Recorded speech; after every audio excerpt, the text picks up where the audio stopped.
A performer on stage, film, and television for over 50 years, Betty White is best known for her roles on The Mary Tyler Moore Show and The Golden Girls.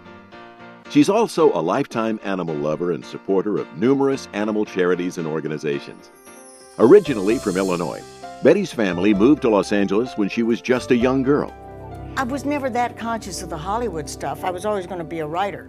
I wrote the graduation play from grammar school at Horace Mann Grammar School in Beverly Hills. And of course, as any red-blooded American girl would do, I wrote myself into the lead, and the showbiz bug bit me. Betty committed herself to a career in the entertainment industry. Starting with the wildly successful Hollywood on Television, Betty was offered her own series. In Life with Elizabeth. Can you take criticism? Naturally. I think you pinged when you should have pawned. Continued success brought another series, The Betty White Show. They said, do you think you can do a half hour every day, 5 days a week? I thought, a half hour? What do we do with the rest of the time? I've been doing 5.5 hours, 6 days a week. In her personal life, I got married to Alan Ludden in 1963. After a year's courtship, a year of me being silly enough to keep saying no. Successful and happy in her marriage with Alan and continuing her activism with animals, Betty combined her love of animals and showbiz in The Pet Set. Continuing her already successful career, Betty was approached by producers of The Mary Tyler Moore Show, shot here on the CBS lot, to guest star in their 4th season. Betty's character, Sue Ann Nivens, became a classic among television's comedic females and earned Betty 2 Emmy Awards.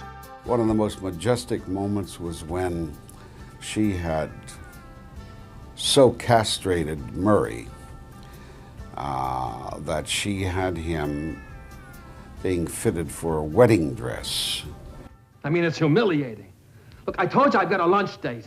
Oh, you can go to lunch anytime. How often do you get a chance to wear a wedding gown? And he finally, with a lot of our urging, realized what a fool, what a eunuch she was making out of him. Murray, don't use that tone on me. I mean, if you have something you wish to say to me, let's act like civilized people and simply sit down and discuss it. All right. I'm sorry, Sue Ann. Forgive me. You were absolutely right. Let's sit down.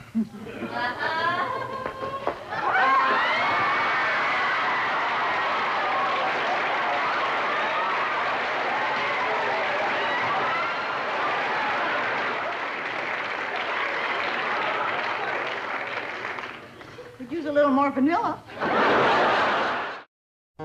Though Betty enjoyed continued success in television, tragedy struck when her husband Alan was diagnosed with cancer.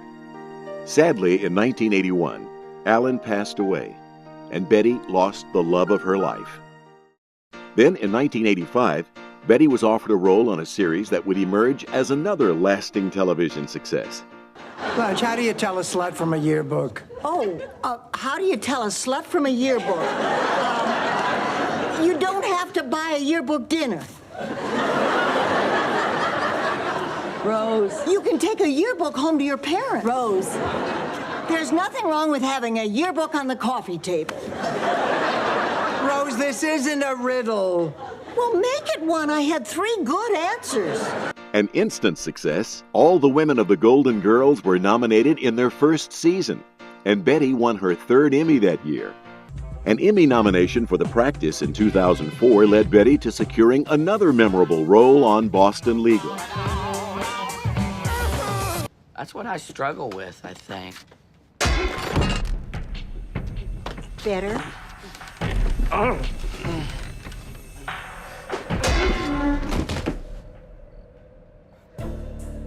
As God is my witness,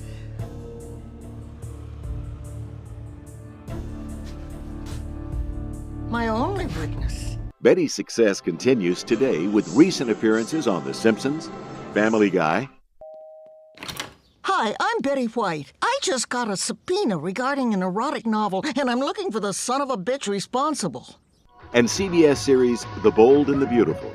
Betty's commitment to success in her work is rivaled only by her efforts and strides in animal rights. Betty is on the board for the Valley-based Actors and Others for Animals.